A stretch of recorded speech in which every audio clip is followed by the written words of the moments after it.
The Art of Public Speaking by Dale Carnegie and Joseph Berg Esenwein. Chapter 1. Acquiring Confidence Before an Audience. There is a strange sensation often experienced in the presence of an audience. It may proceed from the gaze of the many eyes that turn upon the speaker, especially if he permits himself to steadily return that gaze.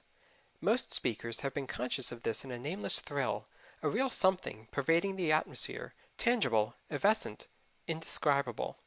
All writers have borne testimony to the power of a speaker's eye in impressing an audience. This influence which we are now considering is the reverse of that picture. The power their eyes may exert upon him, especially before he begins to speak. After the inward fires of oratory are fanned into flame, the eyes of the audience lose all terror. William Pittenger, Extempora Speech. Students of public speaking continually ask, how can I overcome self-consciousness and the fear that paralyzes me before an audience? Did you ever notice in looking from a train window that some horses feed near the track and never even pause to look up at the thundering cars? While just ahead at the next railroad crossing a farmer's wife will be nervously trying to quiet her scared horse as the train goes by? How would you cure a horse that is afraid of cars? Graze him in a backwoods lot where he would never see steam engines or automobiles, or drive or pasture him where he would frequently see the machines? Apply horse sense to ridding yourself of self-consciousness and fear. Face an audience as frequently as you can, and you will soon stop shying.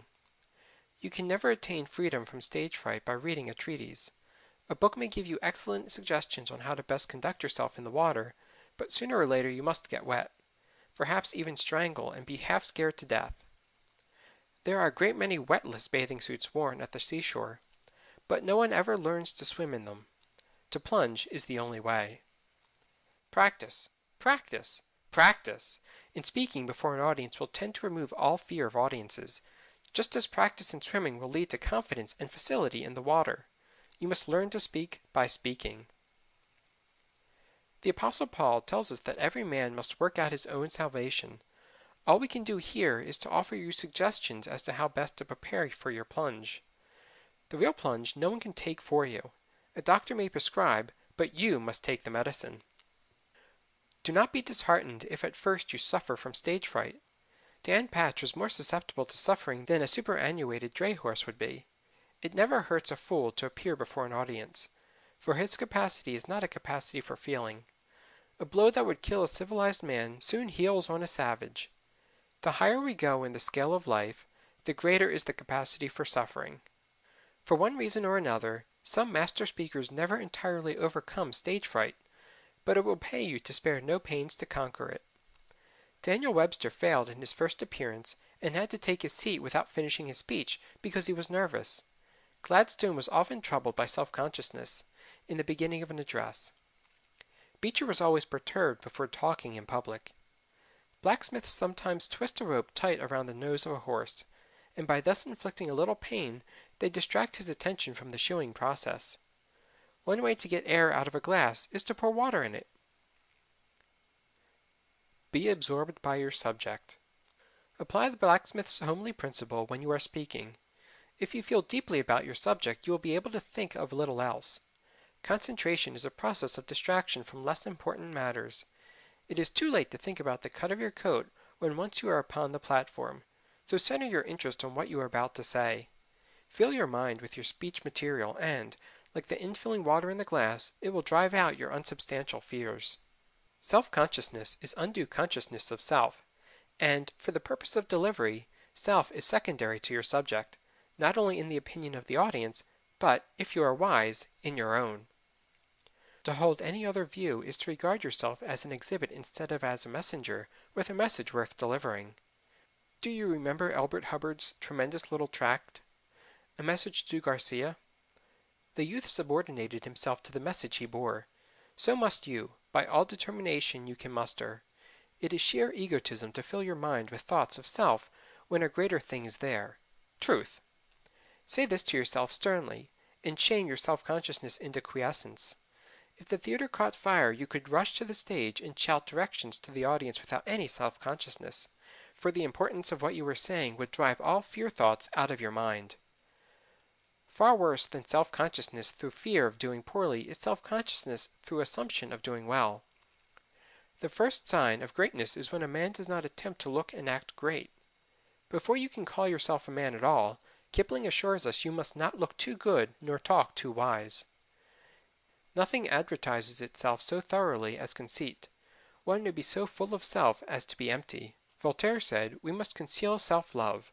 But that cannot be done. You know this to be true, for you have recognized overweening self-love in others. If you have it, others are seeing it in you. There are things in this world bigger than self, and in working for them self will be forgotten, or, what is better, remembered only so as to help us win toward higher things. Have something to say. The trouble with many speakers is that they go before an audience with their minds a blank.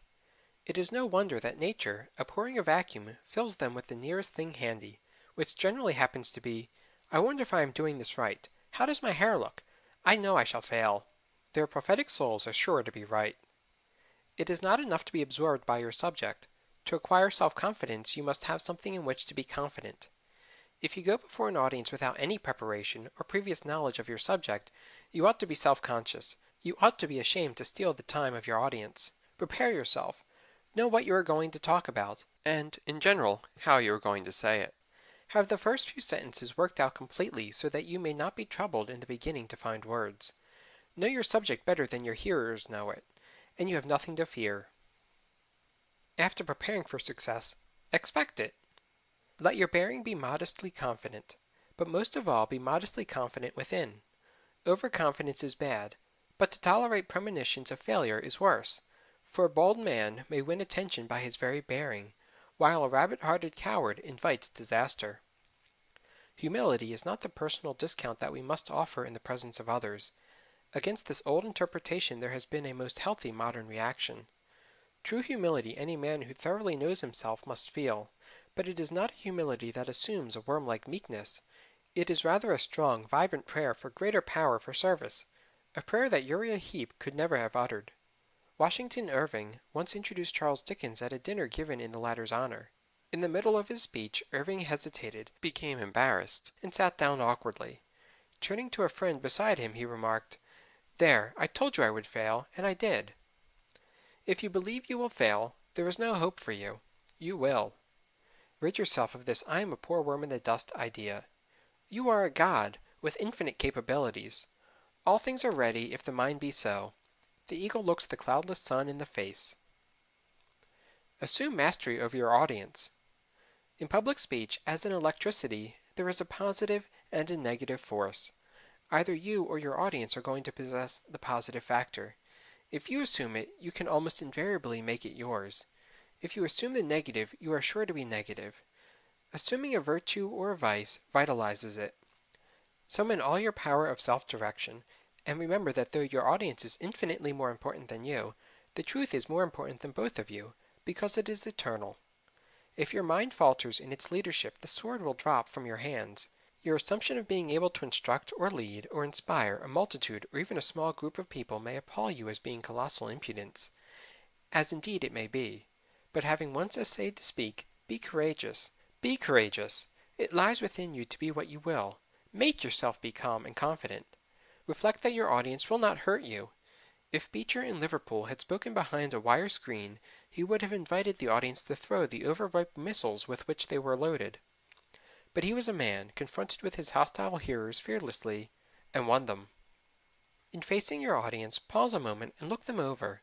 100 chances to 1 they want you to succeed, for what man is so foolish as to spend his time, perhaps his money, in the hope that you will waste his investment by talking dully? Concluding hints. Do not make haste to begin. Haste shows lack of control. Do not apologize. It ought not to be necessary, and if it is, it will not help.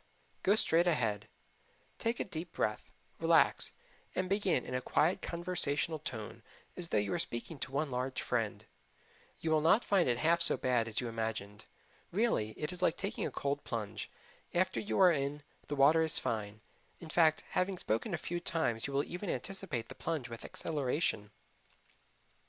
To stand before an audience and make them think your thoughts after you is one of the greatest pleasures you can ever know. Instead of fearing it, you ought to be as anxious as the foxhounds straining at their leashes, or the racehorses tugging at their reins. So cast out fear, for fear is cowardly when it is not mastered.